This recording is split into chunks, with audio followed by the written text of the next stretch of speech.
dude. So you guys remember Nick Sandmann, right? The fucking Catholic, Covington Catholic teen who wore the Maga hat. Right. And for some reason, everyone was talking about it for like fucking a week and a half or so.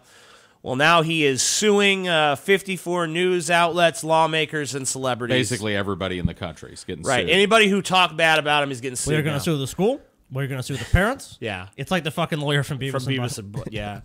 Last month's incident involving the boys from I don't care, blah, blah, blah. We all know about that. Attorneys for Covington under junior Nick Sandmann made a splash this week when they sent letters to 54 news outlets, lawmakers, celebrities, media figures, and Catholic institutions asking them to preserve information related to the episode and warning of a possible lawsuit. There was a rush by the media to believe what it wanted to believe versus what actually happened. Attorney Todd McMurdy told the Cincinnati Enquirer, libel and defamation cases are notoriously difficult to win, but Mr. McMurdy is working with famed attorney L. Lynn Wood of Atlanta, who represented the family of 1996 murder victim John Benet Ramsey, as well as Richard Jewell, the falsely accused Olympic Park bomber. I think the whole fighting back part benefits Sandmann in some way to restore his reputation in the court of public opinion as well as in the court of law. Blah, blah, blah, blah, blah, blah, blah, blah, blah. What do you guys think? Yeah. I think he should be able to sue these, especially the large news outlets that were running these, like, these disgusting little brats without doing their due diligence. Absolutely. Which one of them do? I mean, it's when it comes to saying they're disgusting brats or whatever, I don't see any way you could sue for that. That's an opinion.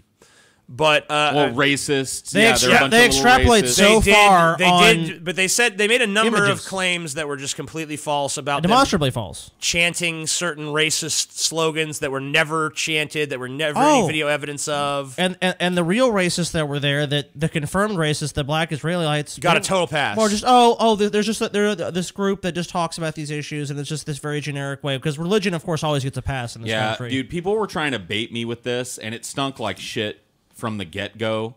The day after this happened, I did a ideology, and I had a bunch of people going like, hey, what do you think of that crazy racist kid fucking with that Indian guy? Did you see that? And I'd seen some cursory shit about it. Yeah. But I knew right away. Like, I was just like... wait. Yeah, I was like you, dude. When I saw that shit break, I'm like, I am not fucking touching this with a 10-foot pole, because...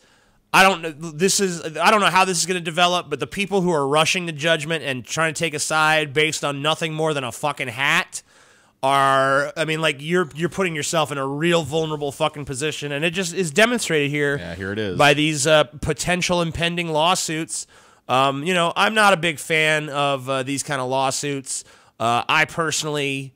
you know, I mean, I don't know. I don't know what I'd do in his position. Maybe I would consider them, but you might want to sue. I mean, if your fucking whole reputation and name had been dragged through the mud, now you're just a horrible racist when you ain't. I actually tweeted this fucking Hitchens quote a while ago, but it's so perfect. There is, especially in the American media, a deep belief that insincerity is better than no sincerity at all, and that's just like, that to me is the story here.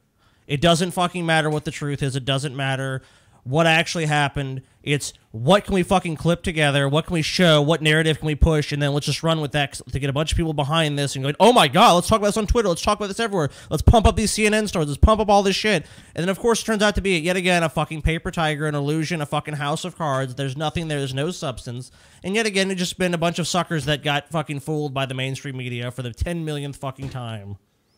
Yeah, it'll be interesting to see what happens with this. Like the article notes, libel shit is always, I mean, especially in America where we have freedom of speech enshrined in the Constitution. Libel and slander and shit should be notoriously hard to prosecute. But in this case, you know, maybe there is a case. Yeah, maybe so. I don't know. Who knows? Time It'll be up to a judge and a jury. Whatever you paid to watch Netflix last month was more than it paid in income tax all year. $0.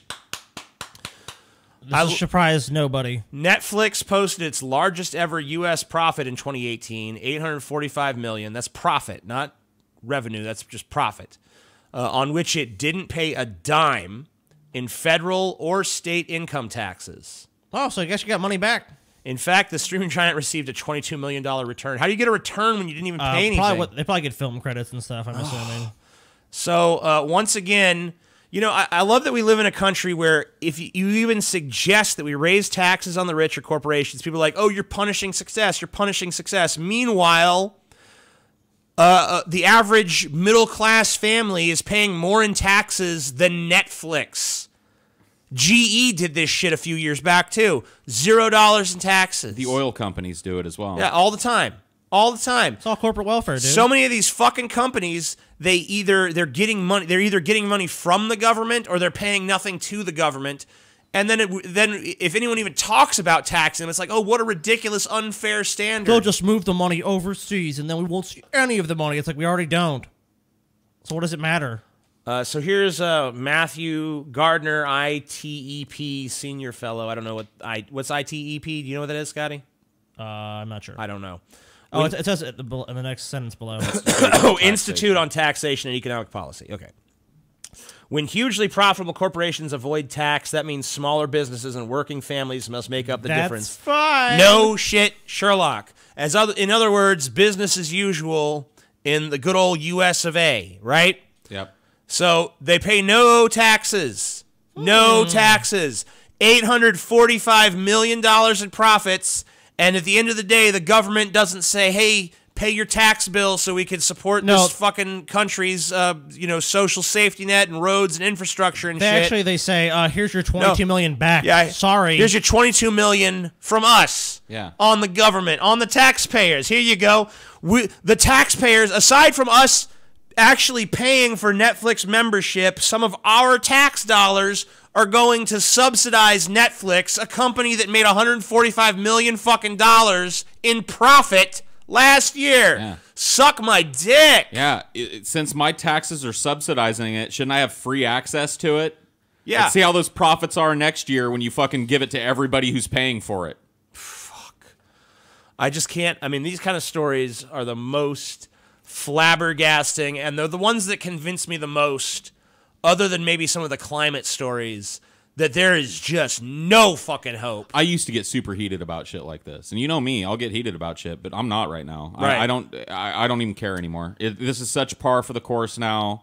The business class in this country lives by a different set of rules than everybody else does. Like no set of rules. And, endless amounts of these stories come out, and people rant they and have rave, rules. but nothing ever changes. But you know what the rule is? That you can fuck anyone beneath you. But if you try to fuck someone in our group, that's going to go... Well, that's always the rule. Bernie Madoff. Oh, you fucked over rich people? I'm sorry. Federal Shit prison rolls is... downhill. Yeah, but if it's us, if it's the American taxpayer, oh, we're getting fucked.